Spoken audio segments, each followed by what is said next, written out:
Hello, everybody. So today, I want to cover MicroStrategy. Calm week. Frankly, there wasn't much happening with MicroStrategy this week. It went down, but it went down in line with Bitcoin. I mean, it's roughly not even a 2x Bitcoin. It's like, 80% more volatile than Bitcoin, roughly. The valuation, as far as I'm concerned, pretty much hasn't changed. It's still 1.9-ish x BTC is what MicroStrategy is trading at. It had dropped lower, right? It wasn't on 1.8, went back up. I'm sure when we get back and Bitcoin shoots back up with optimism in February, we know February tends to be a good month for Bitcoin. No financial advice, but in my view, that price to NAV is not going to stay this low. I think it's going to increase, and that's the point of this spreadsheet is what if the price to NAV trades at a 5? Well, with a number of Bitcoin on the balance sheet right now, it'd be an $800 price target for MicroStrategy. What if it trades at a 7x? And then what if you use the yield and you treat the yield like income and you say it's income and you apply a ratio on top of the yield? What would the price be? Well, if that were to happen, that would be insane prices. I don't think that's going to happen anytime soon. The market is not going to think of it like that. The market is not used to have income profits flow through the cash flow statement. In fact, they don't call it a profit. You accrete, right? The Saylor playbook is to accrete via the issuance of equity. It's not recognized as profit, and my guess is it may take a decade or two for people to start thinking of companies like that. MicroStrategy is a special asset. It's a Bitcoin asset traded and being judged by TradFi eyes, and so I think the better way to look at it is the price to NAV, and if you look at appreciation, expansion in that price to NAV, maybe a 3x, and then hopefully he sells at a 3x and actually accretes, but generates the yield thanks to the price to NAV being high. So again, all of these price targets have to be taken with a huge grain of salt. This is not financial advice. But anyways, I was tired of getting so many comments. What's your target? What's your target? These are roughly the targets. And let me move on and tell you about the catalysts that are coming. You should use Grok, by the way, or Llama 3. I used to be a big fan of Llama 3. I now almost exclusively use Grok. I find it so powerful. The catalysts, of course, summarized by Grok, but I've heard them in dozens of podcasts. Of course, we have the adoption of the new accounting rule. That's going to come up at the next quarter. It's now mandatory, so he's going to adopt.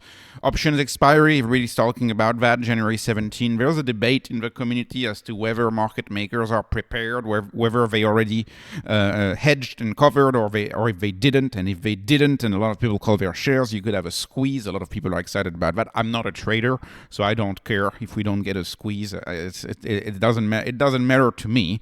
But a lot of people sell options. They sell covered calls, so they're hoping for that squeeze, and they're like, oh, if there's a squeeze, then you sell a covered call. But the asset is too explosive for me to play options, at least on the upside. Playing the selling the covered call game is too volatile for me. Writing puts, right? Writing cash seeker puts to try to get it at a lower price. I find that much more compelling. But options is a different game, not the topic of this video. We are very excited about a preferred stock. I am very excited about a preferred stock, and finding out probably on Sunday. We're gonna find out if he did something with that or not, or if he just did the ATM. But I'm pretty sure he's gonna buy on Sunday. I now make it a habit to make my Monday video. So I'm excited. I think the preferred stock market is gonna be bigger than the convertible debt over a long run, because preferred stocks are actually a bigger market. And lastly, we have the possibility of an S&P 500 inclusion. I don't get my hopes up on this one because there's a committee that you have to get through, and the committee is very traditional world. So I don't get my hopes up. But again, having a discussion with Grok, in order for them to have enough income in the trailing 4 quarters, the trailing past 4 quarters, they need to have positive GAAP income in the trailing 4 quarters that precede the inclusion. And so in order for them to post that positive income, Bitcoin needs to be above 98,429. And this is a grok calculation for you. I didn't do a print screen on this one. But that's roughly what I've heard too. It needs to be close to 100,000 for them to be able to qualify for inclusion. But then they still need to get in front of that committee. And just like that committee held back Tesla for a long while back in the day, I'm sure they will hold back MicroStrategy too. So I wouldn't get my hopes up on that. And let me move on again with my other. So you may remember last week, worked a bunch of time, did this 10-year outlook valuation spreadsheet. It's available on my Patreon. I updated it with the new numbers.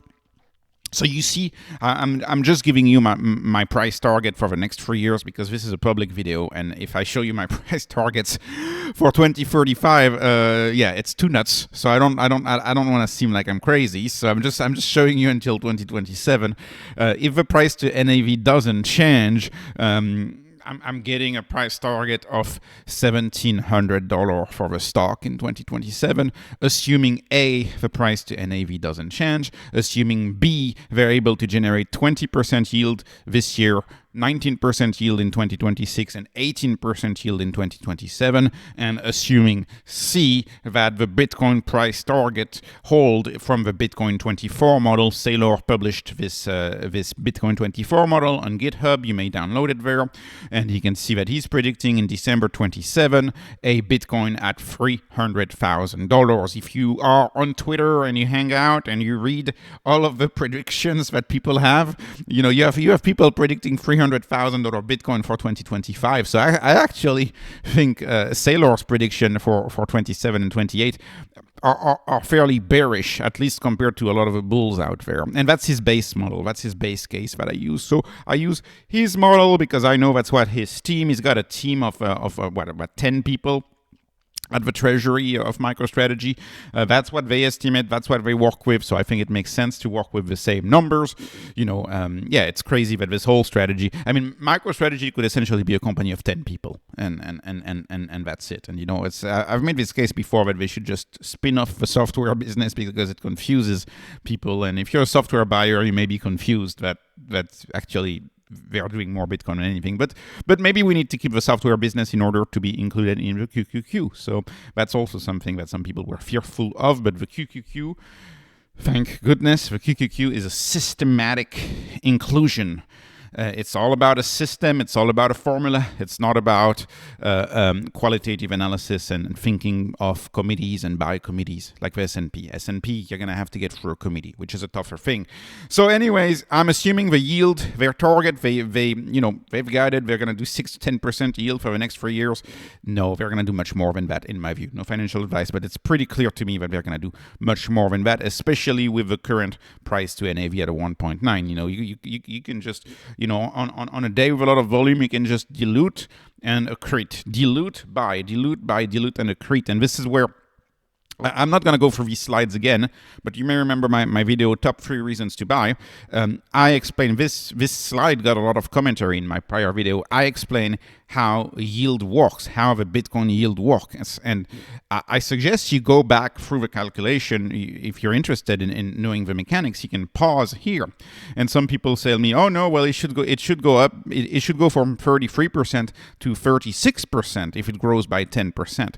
But that's the thing. When MicroStrategy dilutes by 10%, he dilutes on the inflated valuation of MicroStrategy, and then if he dilutes, like if he issues an extra 100 shares and he dilutes by 10%, he's not gonna buy only 33% of 100 worth of Bitcoin. He's gonna buy the whole 100 worth of Bitcoin. Does that make sense? So whenever he dilutes, he accretes because if he dilutes by 10%, it's not like he's going to put 3.3% in Bitcoin and then keep 6.6% in cash. No, there's no cash on the MSTR balance sheet. Whenever he dilutes, the whole thing goes into buying Bitcoin. So it's actually 33.3 plus 10%, which becomes 43%. And so your dilution of 10%, meant that he was able to capture the premium for you. And so actually in scenario 1, without dilution, you may have a stock where you have 33.3% of Bitcoin. And after the dilution, that same stock has 43.33% of Bitcoin, but your ownership dropped by about 10%. So you actually now have 39.39% worth of Bitcoin. Yes, you own less MicroStrategy, but MicroStrategy owns much more Bitcoin than you own less MSTR. And so I suggest you go through these 2 slides again to understand the mechanism. I need to make another full video on how the yield works, but you know, the more I think about this yield and really the genius nature of this, the more I'm like, you know, Saylor, you should even dilute at 1.9. Just keep diluting, keep diluting, keep diluting. That's the right thing to do. As long as the market grants you a price to NAV under a 1.5, in my view, you should just keep diluting. It's too accretive. And yeah, short-term holders are upset. If you play the options game for 10 days from now, right? And you get, I don't know, out of the money call options, or you play the options game for 10 days out. You have your expiry in the options 10 days out, or even a month out. You're going to be very angry about this, very, very angry. But if you don't do that, that's not going to bother you. Or if you, anyways, it's like, as a long-term holder, Saylor has said it before. He works for the common stock holder.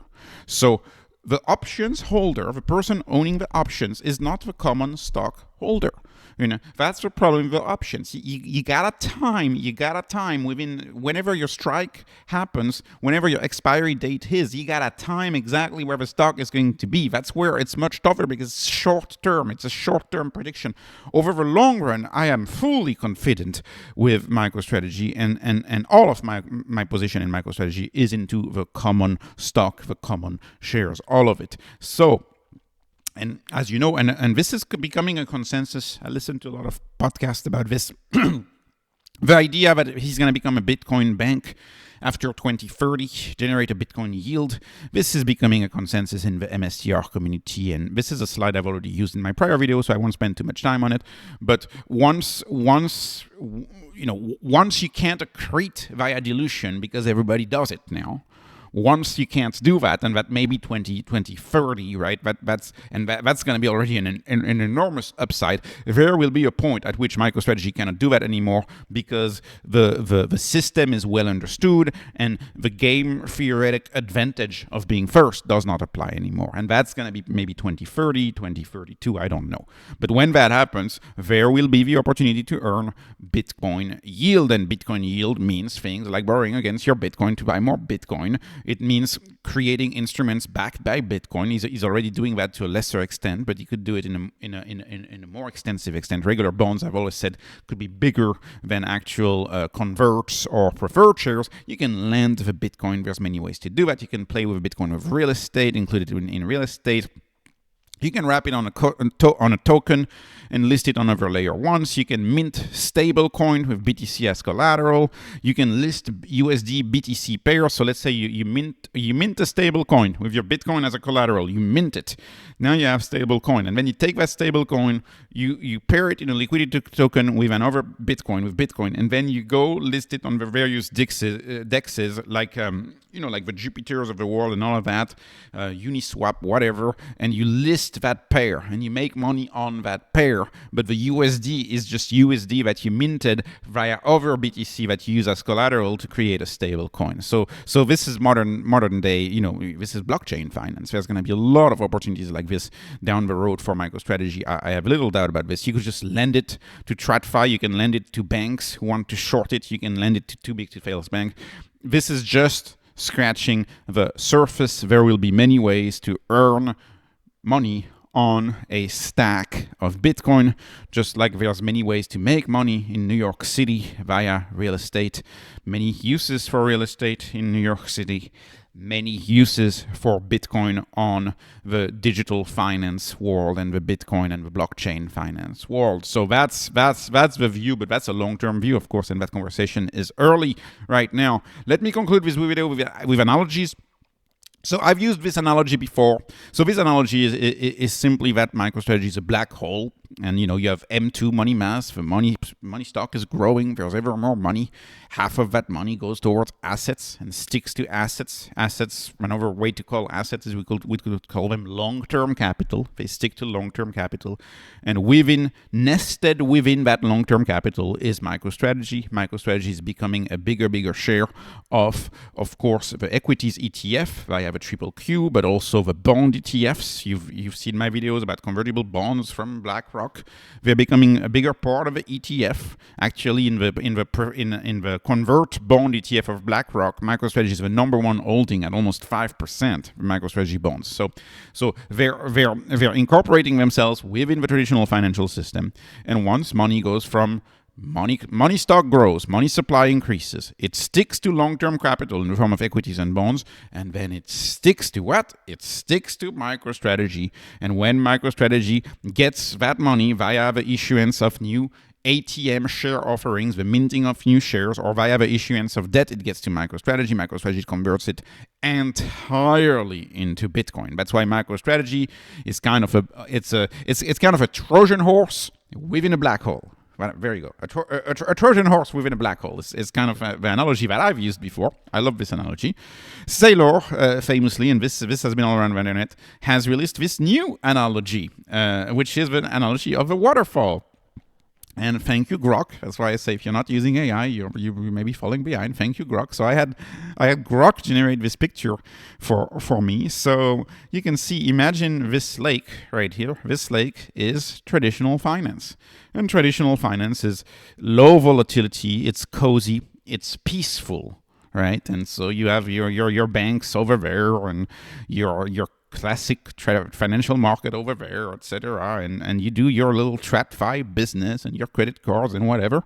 And this is the waterfall, right? And the closer you get to the waterfall, the more volatility there is, and it becomes dangerous. I mean, frankly, Grok drew me a very friendly waterfall here, but imagine a more tumultuous waterfall.